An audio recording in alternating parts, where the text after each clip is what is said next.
Hello and welcome to another user replay. Today we have the joys of watching the RealSilmFuto playing in the Worcester, a beautiful tier 10 cruiser, light cruiser with those 6x6 inch guns. And RealSilmFuto will demonstrate some fantastic positioning throughout this game. So early on he's managed to get himself really quite far forward here. But he's noticed a gap because his friends, the cruiser and a destroyer, have pushed right across the centre of the map and going for ACAT, enabling him to come round the island and then park himself like a bus here. So any ships that are going to come up the east flank, he'll just nail. And the Shimakaze is just realising that he is out of luck. First blood. Enemy destroyer foundered. Off to a great start. And very rightly so. Definitely off to a late start. And the St. Louis, see the demise of the Shimakaze, is pulling back. Very fast little French cruiser. And I don't blame him actually. He's just seen his friend get destroyed. And there's not a lot he can do about where SilmFuto is. I'm sorry. Where do you get these names from?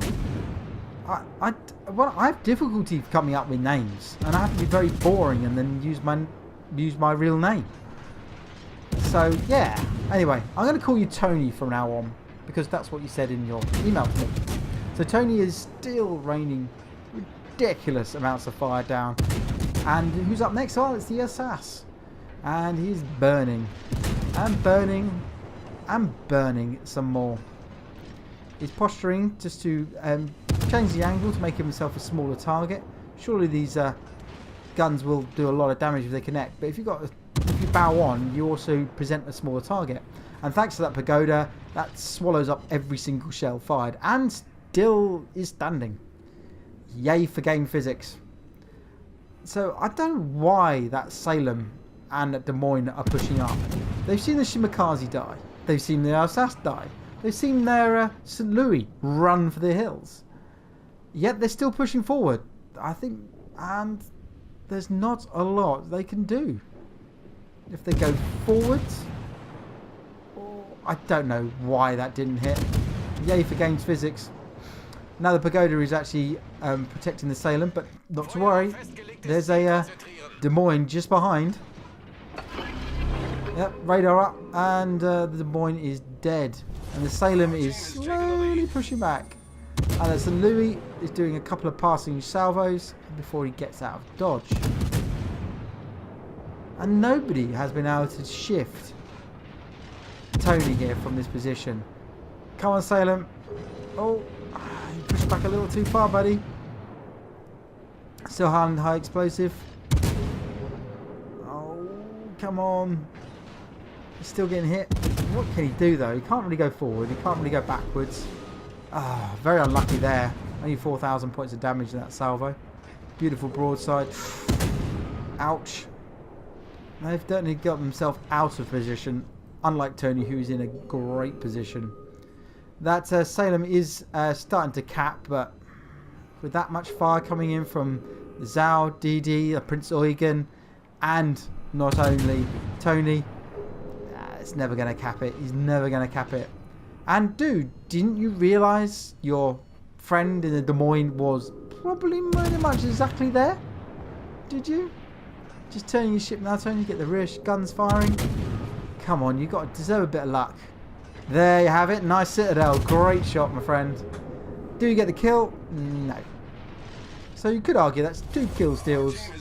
Two kills which didn't go his way. I wouldn't necessarily they're kill steals because, you know, it was even games. And that Yamato is now devoid of friends. He does kill the Prince Eugen though, so it's not too bad. I would like to get the Prince Eugen. I think she's just such an iconic ship. And, well, there's not a lot that Yamato can do. It's a huge ship, the biggest battleship ever made. It's not very fast. And it's got a big detection area. There's a DD, you know, spotting it. He's just fired his guns. There's nothing he can do about it. And Tony is just demonstrating the firepower, the DPM of this ship with its 6x6 guns turrets. I'll get that right soon. And I must admit, it's not the Yamato's fault. He's just seen his friends just be wiped clean from the map. And I must admit, I don't know if this is great for the game because it's not the Yamato's fault. Could he have gauged it sooner and got out of dodge quicker? Possibly. But it seems a massive punishment for something which was a single mistake. But that's what the times we live in, and that's what the meta is at the moment. He just gets some passing shots, probably from another Des Moines over the other side of the islands, but there's nothing, they didn't actually hit at all. And he's just firing, and he's got a couple of fires on it, and he's just burning. That Yamato is burning. Oh, there he goes. Chalking up his second kill of the day. Possibly should have been his third, I reckon. And there's the St. Louis, backed right the way back, and now attacking the west flank. But equally he could get out of dodge because he is a very fast ship with relatively good detection radius. So he's moving back. I'm sure we'll see him again. Now, I actually really quite like the Worcester. Not because it's an absolute beast, because it is, but it's also a real ship. She was one of the last of the lines of 6-inch cruisers the Americans ever built, and arguably was built for a wrong war. So she was built towards 1944, 1945, and wasn't commissioned until after the war. And those gun turrets, which we've seen play havoc to practically anything in this game, were designed for anti-air. They were designed to take on kamikaze pilots, air attack, not necessarily for ship-to-ship engagements. And when she was deployed in Korea, in South Korea, as a ground fire support vessel, she actually performed quite poorly comparatively to older ships like the Belfast, for example.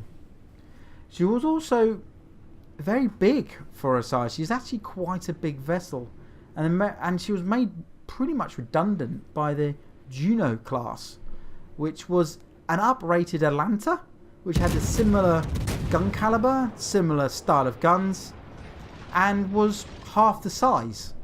So half the size, half the weight, half the volume, etc. And I must admit, I wonder if they would put the Juneau into the game, because we do have the Atlanta, and it will be an upgraded Atlanta almost, similar to the Worcester here. And of course, after the Second World War, anti-ship missiles became far more prevalent, and 6-inch guns didn't shoot them down very well, particularly the fast ones. So anyway, back to the game. So that St. Louis is pushed back into the sea cap. So there's 4 of them left. We've got a Shimakaze, you got a Fletcher, got a Musashi, and we have Tony here. And they're pushing around and the St. Louis is pushing around to sea cap. He's quite bold, but I think he knows he has to at least take out one of these DDs. Fires his torpedoes, goes bows on, he takes out the Shimakaze with torpedoes. Had to angle to stop the potential incoming torpedoes from the Fletcher, I believe it is. Yep, but of course that means he's showing a beautiful broadside to old Tony here, and sure enough, gets the killing blow. Sorry about that. I've seen this game a few times here to get my takes correct. And there's Musashi. Desperately just missed out on getting torpedoed by the Hindenburg. Now, in normal cases, that's just gave the Hindenburg an absolute nasty present. But that Musashi is out of position. But the enemy are still quite down on ships, but we are very, very close on points. Now, Hindenburg has just run out of men. Run out of friends. We know a DD is snuck into beacon because he's being taken. Does he get the kill? Yes, he does. Well, you win some, you lose some. This time he got one. So what has stuck into decap? He realises there it's a Fletcher who's after some salami. Well, I should say salami. Some sushi. That's the one. Yes, a bit delayed on the joke there, but yeah, it was definitely after some sushi in the form of the Musashi. Got it. I'm a pro, man. I'm a pro. But we all know what the Worcester has. Radar. Goodbye, Fletcher. It's nice knowing you, my friend. I think that guy's greed probably pushed him round. But being there has been now forced the Musashi out against a Bismarck and a Missouri. But his death has meant that Tony's team has got decap back. So we're pretty close. We're pretty close. So a bit of stalemate there. Spotted somebody. Ah, the Shimakaze. With the edge of the radar, I bet. So can those friends kill him? Musashi fires. Oh, he's getting pummeled by the Bismarck. Sure enough, the Musashi gets the killing blow on the Shimakaze. That's a very dangerous DD taken out. And sure enough, rinse and repeat. Worked the first time. Broadside battleship. High explosive. Right, let it rain. But goodbye, Musashi. So it's only Tony and a DD left. This is getting tight, folks. This is getting very, very tight. They do have the points advantage, but they do not have the ship advantage. But it's equal on ships. Yep, incoming fire. God, just look at that fire power. Just absolutely insane. Incoming torpedoes from the Fletcher. He has to turn in to miss them. But also we know what other ships have radar. It's the Missouri. Now, did he spot that DD? That's a big question for this team, for Tony's team. Did he spot him? There goes the Bismarck. Still detected by radar. Ooh. Last fire salvo does some damage, but nah, nothing serious. The ship is on fire. Dropped off radar. There's the incoming salvo from the Musashi, Missouri, and gets the Fletcher, leaving Tony alone. Oh dear. 150,000, 157,000 damage. First blood. Dreadnought. Kraken. Doing well. Doing well, my friend. But that Missouri is going to be gunning it round that corner to try and catch Tony out. Now he's going to have two options. Does he aim his guns to the left, or does he aim his guns to the right channel? That's a big question, because if he guesses right on that 50-50, it could be sushi for Tony. Let's have a look. It's been spotted. Missouri knows he's here. Come on. He's aimed at the wrong channel. Oh, luck is on your side, my friend. RNG through a 20.